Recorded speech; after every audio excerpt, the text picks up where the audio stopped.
What's up, everybody? Frank Valkyrie, welcome to the channel. Today we're doing another reaction on the, let's say, flow of rap musicians from Brazil.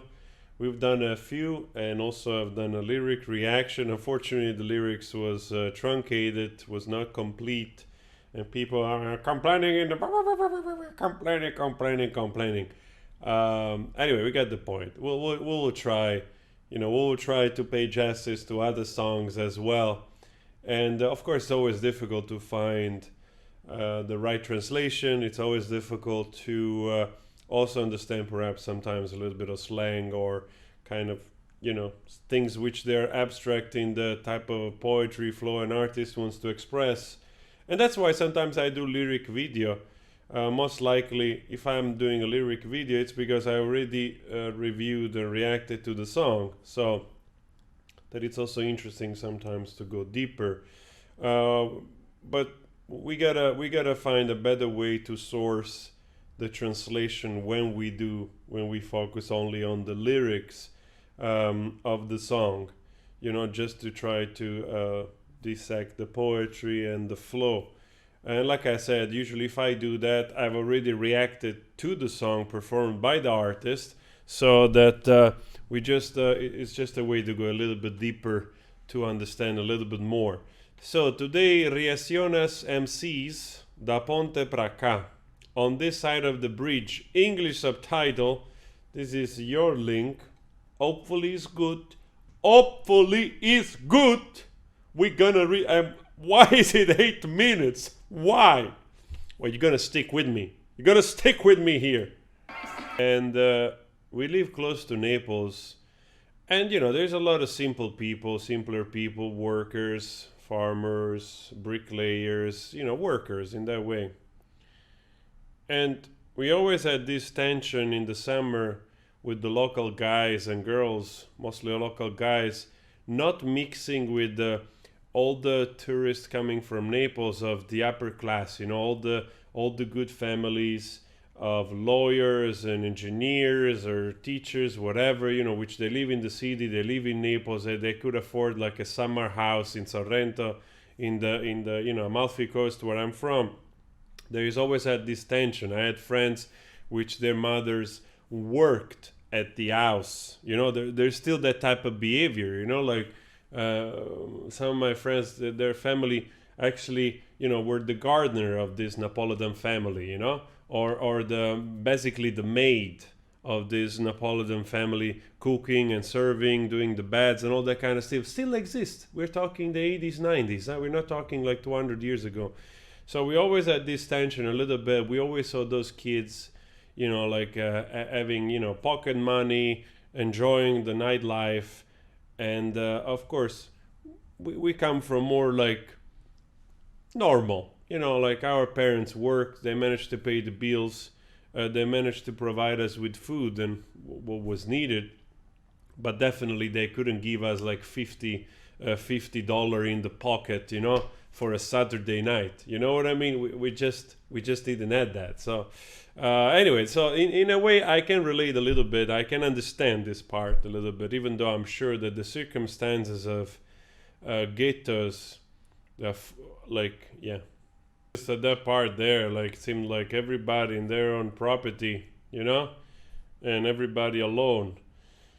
That's also the reality of, let's say, upper class or whatever, the people which, in the city they're getting lonelier and lonelier because pressure, there is demands and to perform, and so much anxiety and stress to get the whole machine running. It has changed nothing, actually. It probably has gotten worse.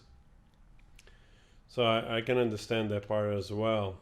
And your once with the I have to say, like, the guy here is of modest demands. Like nowadays we're talking of Lambos, at the time the guys that were talking like a Honda with leather seats. Okay, it's fine, probably because the difference between actually having a car and not having a car makes a huge difference already. So that's kind of also a little bit funny in that way. Nowadays, everybody is, especially in the more trap realm of hip hop and rap.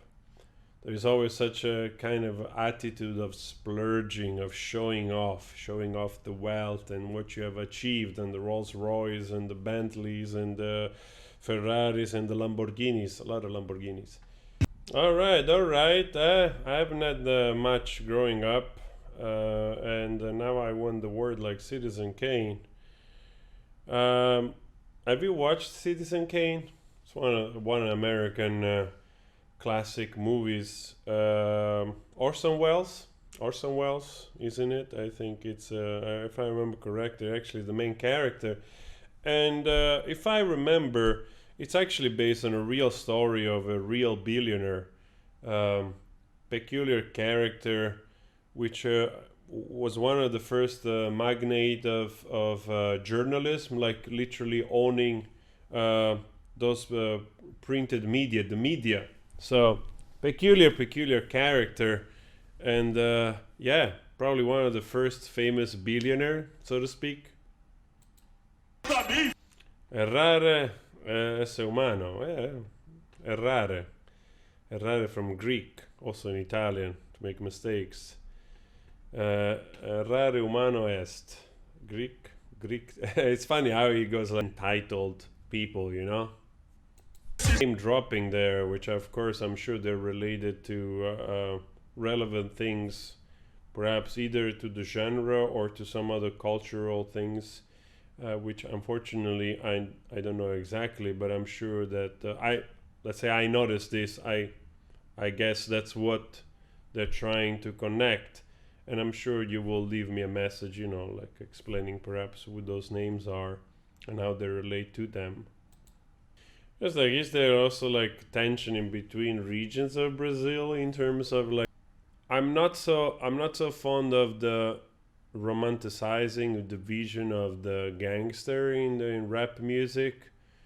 I think it's a disservice in many ways, you know, because even though probably it's born from reality that those gangs do exist and some groups do engage in those activities and so on and so forth, but the sort of utilizing that underdog story, you know, like that fascination with the usual stuff, you know, the usual mob mentality, and sort of romanticizing that lifestyle as a viable way to have success, and showing it and romanticizing it through, you know, raps in front of the favela is a trip.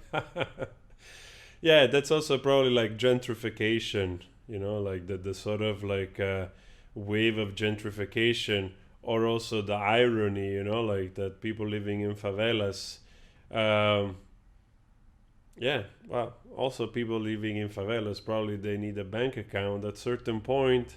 But I suppose that's what he's trying to say here a little bit more, maybe referring to gentrification or to irony, to placing a bank in front of what, you know, an area where people perhaps cannot even afford, don't even have a job, or they struggle, you know, to meet ends, to make some money. I mean, literally, it's always continuously the same, boom, boom, the same beat, the same beat, the same beat. It's just all those rap flows. There's a lot to say, so of course, you know, it tends to be repetitive. Progresses have been made, maybe in the very area which this song was inspired from. That would be also interesting, because some of you guys told me also that nowadays some people, you know, like in favelas, they chose to live there because there's a lot of people. There's also a lot of nice, a lot of nice people, great community, and a lot of people choose to stay there. Like I really like the more urban style, old-fashioned 80s vibe of this song. Really, I like this stuff so much more. Really. Maybe another time in a live we can listen to Negro Drama together again. Now I've done both the video and the lyrics, even if it's incomplete. I can listen to it also on my own. You know, it was nice to check also some other song. I can understand that this is took 8 minutes and 40 seconds almost of telling this story. It's a big story, And of course, to synthesize the whole thing, it's always, of course, that type of tension between an area where different type of people live. You know, like I was referring to my little experiences growing up as a teenager in a rural, as a kid, as a teenager. You grow up and you're born in the circumstances you're born into. You know, you don't choose them. So also in places where the the differences between rich and poor is so striking and also so close, literally living shoulder to shoulder, you know, that of course emphasizes the frustration and the anger on one side, you know, and perhaps the entitlement on the other side sometimes, you know.